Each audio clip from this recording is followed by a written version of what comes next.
Hi, everybody. Michael P. Spradlin here, back with Chapter 15 of Into the Killing Seas. Once again, thanks to all of you who are participating in this read-along, especially the teachers, educators, and librarians that have been sharing this with your students and patrons. I hope everyone is well. I hope everyone is navigating these difficult times as well as they can. And let's all remember to look out for each other and be kind and check in on our elderly and give all the support that we can to our first responders and healthcare workers who are doing amazing work in what has to be just extraordinary, difficult circumstances. So here we go with Chapter 15 of Into the Killing Seas, and it's called Ruckus. I'm going to board your ship and seize your stores. This is wartime. I got rights to search any enemy vessel, he said. Look out, I shouted. There's a shark. I didn't even get the word out of my mouth before, as Benny would say, he lost his flippin' mind. Shark! No, don't! No! Sharks! Stop! Don't let it get me! His sunken eyes grew wide, and he spun his head around, looking everywhere for the shark. It was closing fast. It's behind you, I said. Don't move. Stop splashing. I think any kind of noise or splashing makes them attack. No, no, no, he cried. He thrashed and shrieked in the water. The shark was speeding up. You've got to calm down, I said, but my voice had no volume, and I don't think he heard me. The shark smacked into one of the corpses, and the impact rocked the whole group. The body rose up out of the water, and the great fish bit off the dead man's arm at the elbow. It had gotten what it came for, and it sunk below the water. Stinkevich was weeping. Now he'd floated past us, and I looked around to see if there was anything I could toss to him that might help him defend himself. My stick with the nail was nowhere in sight. And unfortunately for the sergeant, it looked like the giant predator wanted a second helping. It surfaced again, this time in front of Stinkevich. He went completely nuts, ranting as it circled him slowly. Get away from me, he screamed, spinning and thrashing uncontrollably. Stay away! If I didn't know better, I'd have thought the shark was toying with him, like it enjoyed making him crazy.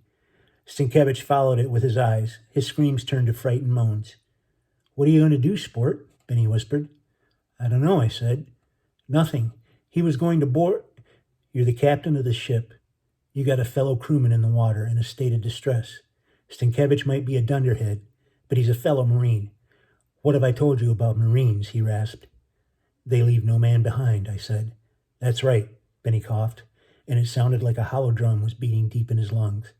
Part of me was amazed that he was still alive. I don't know what to do. He's drifting away, and I don't really want to leave him behind, Benny. Honest, I don't. But I'm not strong enough to paddle the raft to him, I said as I slapped my hand down on the pallet. It may not weigh much now that it's coming apart. Stopping mid-sentence, I turned around and felt the boards one by one. The pallet was fastened together in a crisscross pattern. 4 thick boards made up the foundation, and 2-inch wide planks were nailed to each side of them. One of the corner planks had come loose where the sharks had bitten through it. I carefully rose to my hands and knees.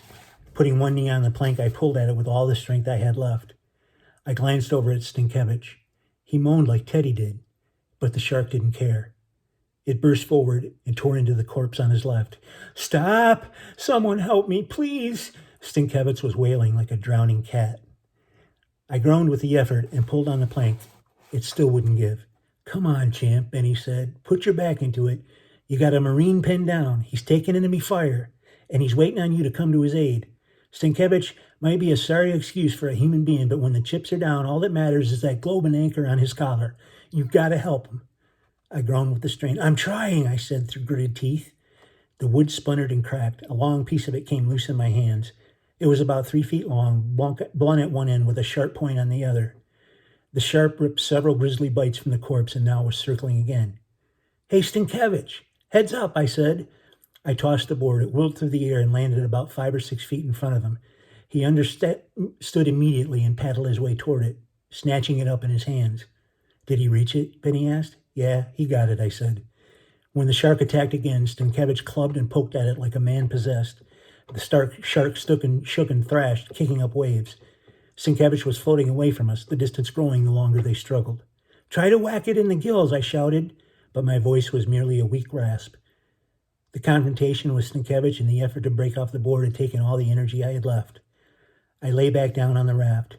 My head felt funny and the sky was spinning. I closed my eyes. Somewhere off in the distance, I could still hear Stinkevich shouting and cursing at the shark, but eventually I drifted off to sleep. I woke up as the sun was sinking in the western sky. The waters were calm, and an eerie silence blackened everything for miles around. My muscles were cramped. I could barely move or see. I struggled to a sitting position.